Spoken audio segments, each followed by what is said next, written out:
de Jesus e o amor de Maria, estamos de volta aqui no canal O que todo católico deveria saber.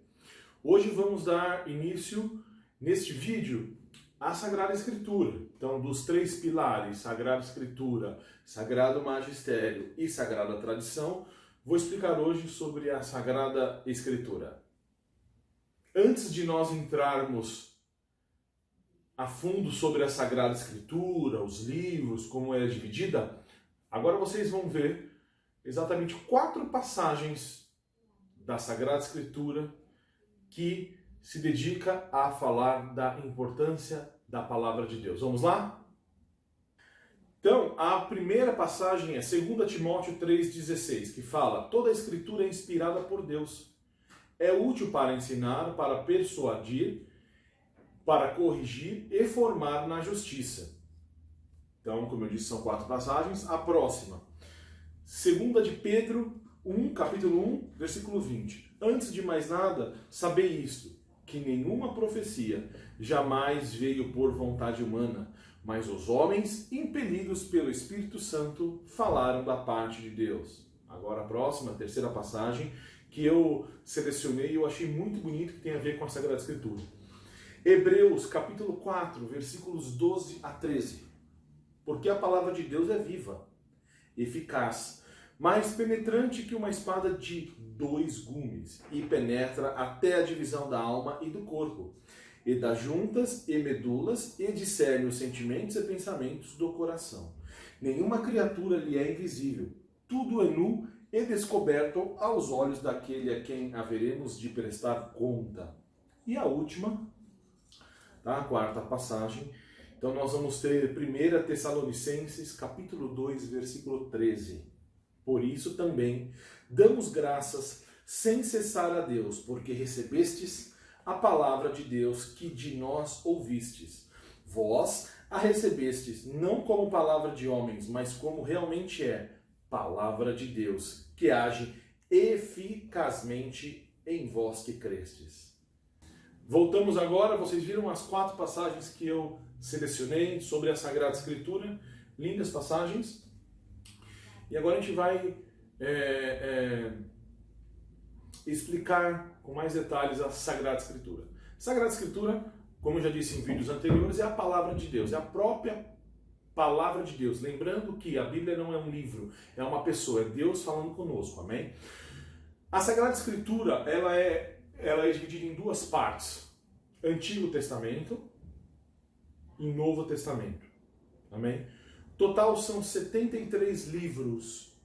Algumas literaturas falam em 72 livros, eu explico porquê, né, quando eu for detalhar os livros, a forma que eles são divididos, mas tem esse número como 73 livros, amém? Nós temos aí agora uma foto, uma figura de como que é dividido a Sagrada Escritura, como que ela é dividida. Então, como eu havia dito, Antigo Testamento e Novo Testamento. Antigo Testamento, subentende-se que são todos aqueles acontecimentos até o nascimento de Jesus. Então, vamos por o Marco Zero. O Marco Zero seria o nascimento de Jesus. Do Marco Zero para trás é tudo que nós damos como Antigo Testamento. Da vinda de Cristo para frente é tudo Novo Testamento. Então vamos lá, como vocês veem aí na figura. Antigo Testamento. Nós vamos dividir o Antigo Testamento em 4 partes: Pentateuco, livros históricos, livros sapienciais e livros proféticos, amém? Então são 4 partes que nós vamos dividir. Lembrando que o Antigo Testamento tem 46 livros no Antigo Testamento, 46. Então no Pentateuco, o que é o Pentateuco? O Pentateuco são os 5 primeiros livros da Bíblia, que são os mesmos da Bíblia judaica. Então nós temos naquele grupinho Pentateuco, nós temos Gênesis, Êxodo, Números, Levítico e Deuteronômio. Eu vou criar um outro vídeo onde eu vou explicar cada livro da Sagrada Escritura. Ou seja, todos os livros eu vou detalhar com um breve resumo, mas aqui eu vou falar de forma macro, de forma mais geral. Então, o Pentateuco, os 5 primeiros livros da Bíblia, Gênesis, Êxodo, Números, Levíticos e Deuteronômio. Aí nós temos uma sequência de livros históricos. Então nós vamos começar logo depois de Deuteronômio, Josué, lá com as muralhas, né?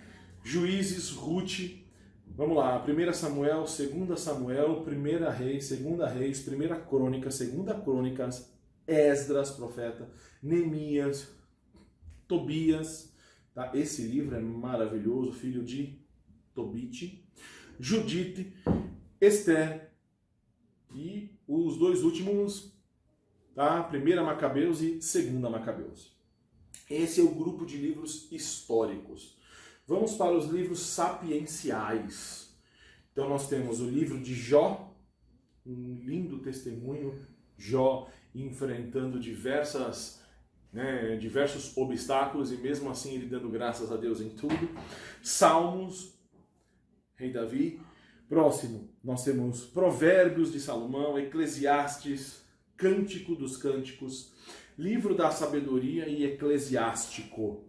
Lindos livros, são os livros sapienciais. E para finalizar, no 4º e último grupo do Antigo Testamento, nós temos os livros proféticos. Então, os profetas, nós temos Isaías, Jeremias, Lamentações, Baruque, Ezequiel, Daniel, Oséias, Joel, Amós, Abdias, Jonas, Miqueias, Naum, Abacuque, Sofonias, Ageu, Zacarias e Malaquias. Aqui nós encerramos a sequência dos livros do Antigo Testamento. Eu peço a gentileza que vocês entendam o seguinte: a Bíblia não é um livro científico, onde você tem dúvida, você vai achar uma resposta sobre aquele fato histórico. Não, ele é um livro de verdades religiosas. Tá? Então muita gente confunde, né? Eu vou ver porque está no período tal, eu vou relacionar com um ponto científico. Não, Bíblia, Sagrada Escritura não é um livro científico, é um livro que tem cunho religioso.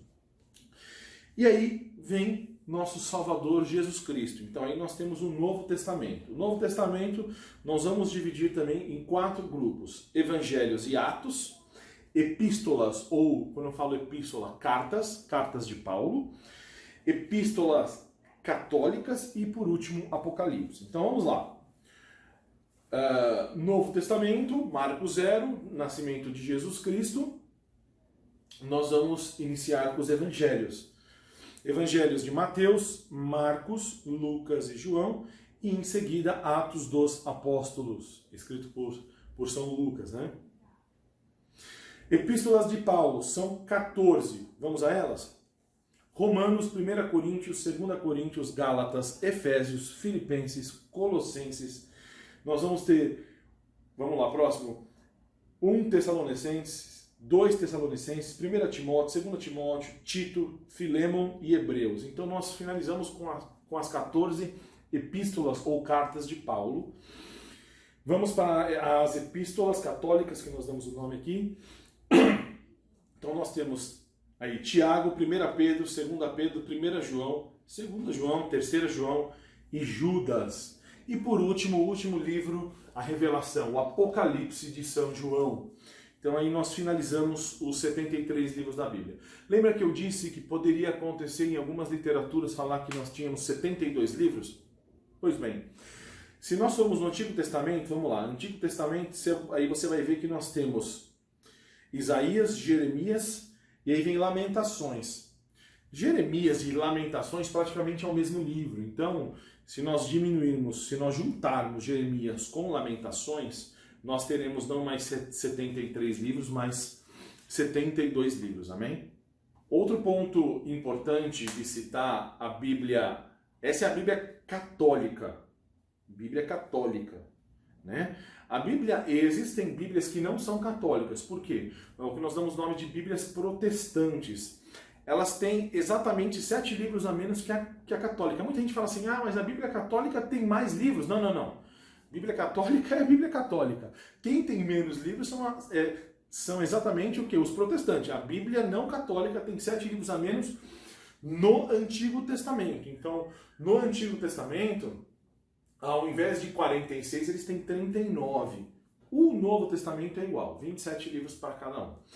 Tá? Ou seja, quando houve a reforma protestante com Martim Lutero, que nos próximos vídeos eu vou falar sobre essa reforma, lá no ano de 1517, Martim Lutero, a Igreja Luterana, optou por seguir a Bíblia judaica.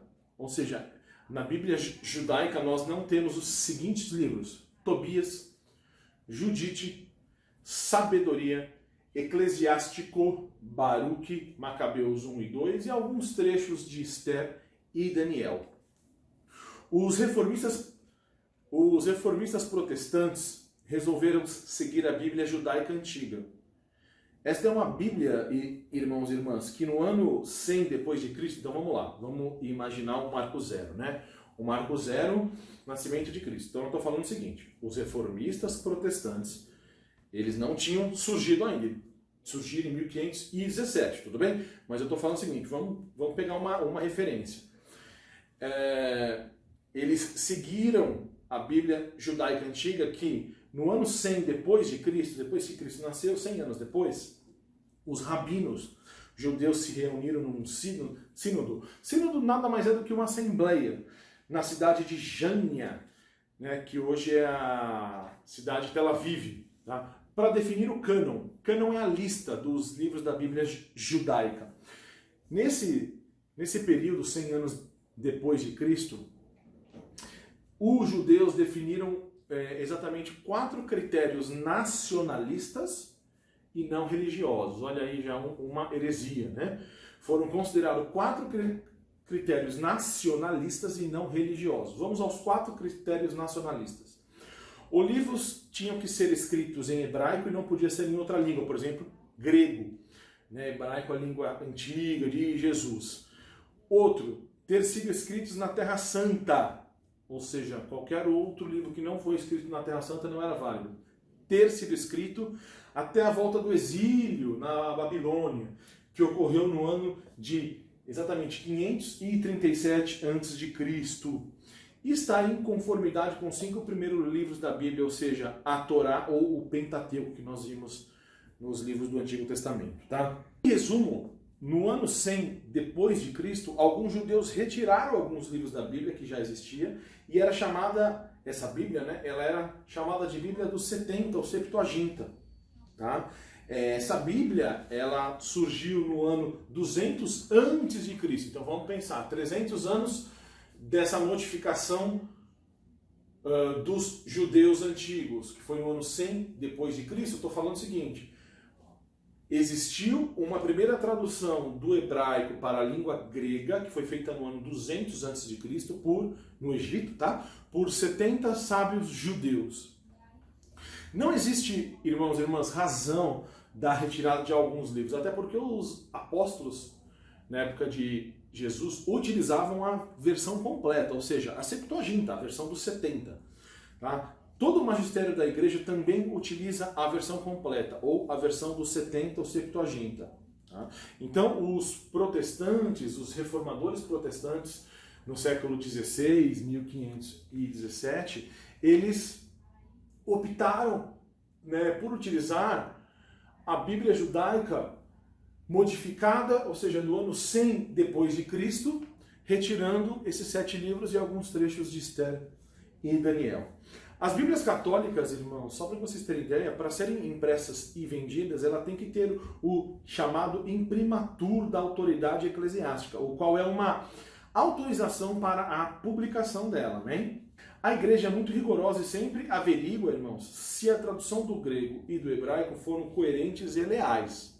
Vamos agora falar um pouquinho de história, né? Como que veio a Bíblia, como que a Bíblia foi formada.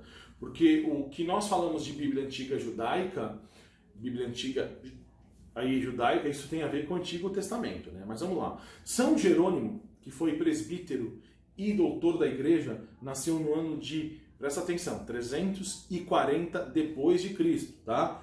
Muito importante nós entendermos esse antes de Cristo, depois de Cristo. Então, São Jerônimo foi presbítero, doutor da igreja, nasceu no ano de 340 depois de Cristo na Dalmácia, onde hoje, irmãos, é a região da Croácia. A convite do Papa Damaso, foi chamado a Roma recebendo uma tarefa importante. Qual era? De traduzir a Bíblia para o latim do Antigo e do Novo Testamento. Olha aí, não mais só do Antigo, mas do Antigo e do Novo. O conjunto de sua tradução da Sagrada Escritura para o latim foi dado o nome de Vulgata e foi o texto mais utilizado pela Igreja nos séculos posteriores. Nossos irmãos protestantes, eles acham que a Bíblia veio antes da Igreja e não foi assim. A Bíblia veio depois da Igreja, né? Cristo, em Mateus 16, deu as chaves para o apóstolo Pedro, que eu falo primeiro Papa, e a Bíblia veio depois da Igreja. Se os nossos irmãos protestantes, com todo respeito, têm uma Bíblia bonitinha, com organização, com cânon, com ordem e zíper, isso eles têm que agradecer à Igreja Católica Apostólica Romana, amém? Nós temos diversas seitas e falsas religiões espalhadas pelo mundo que interpretam a palavra de Deus ao pé da letra. E isso é uma questão perigosa nos dias de hoje, né, irmãos? Porque muita gente cria sua própria interpretação, tem uma heresia de forma errônea e muitas vezes maldita. A Igreja Católica, tenha em mente isso, a Igreja Católica é a única responsável por interpretar a Sagrada Escritura. E assim, ela retira todos os ensinamentos e as especificidades que nós precisamos para nossas vidas. Eu não sei se vocês conhecem, mas nós temos um documento chamado a Dei Verbum, tá? Que eu explico depois em vídeos. A Dei Verbum do Concílio Vaticano II. Concílio Vaticano II no número 10. Dei Verbum no número 10 ensina aqui. Olha que importante o que nós temos através do Sagrado Magistério e da Sagrada Tradição. O ofício de interpretar autenticamente a palavra de Deus escrita ou transmitida foi confiada unicamente ao magistério vivo da Igreja, cuja autoridade se exerce em nome de Jesus Cristo. E é verdade. Ou seja, Cristo, quando deu as chaves para São Pedro, falou: o que você liga aqui na terra, liga no céu, e vice-versa. Então, a Dei Verbum, no Concílio Vaticano II, número 10, explicita isso de forma muito forte, porque senão vira uma zona, né, pessoal? Cada um fala uma coisa, cada um pensa de um jeito, cada um expõe a palavra ou interpreta a palavra de um jeito, e aí vira uma torre de Babel novamente, né? Se nós pegarmos um exemplo, saímos um pouquinho de slides aí, de apresentações, mas se nós formos, por exemplo, no Antigo Testamento, e tenho aqui aberto, Levíticos capítulo 11. Levíticos capítulo 11, Antigo Testamento, né? Lá nos mostra a proibição de nós ingerirmos alguns alimentos. Por exemplo, um que eu lembro aqui, carne de porco, né? Isso significa que nós, católicos, somos proibidos de ingerir carne de porco? Obviamente que não. Isso eram costumes daqueles povos antigos, né? Até porque no Novo Testamento, se você for em Mateus 15, 18, Jesus diz o seguinte, eu tenho aqui na íntegra: ao contrário, aquilo que sai da boca provém do coração, e é isso o que mancha o homem. Olha que coisa linda, né, como Jesus Cristo veio não para se exatamente contradizer com o Antigo Testamento, não, ele veio aperfeiçoar. Né? Enquanto no Antigo Testamento, lei do talião, olho por olho, dente por dente, Jesus Cristo disse: se alguém te der um tapa na face direita, ofereça a face esquerda e vice-versa. Né? Então, veja, Cristo veio para aperfeiçoar um pouco o Antigo Testamento. E assim nós finalizamos mais um vídeo no canal O que todo católico deveria saber. Muito obrigado pela sua atenção, se inscreva no canal, habilite as notificações, paz e bem.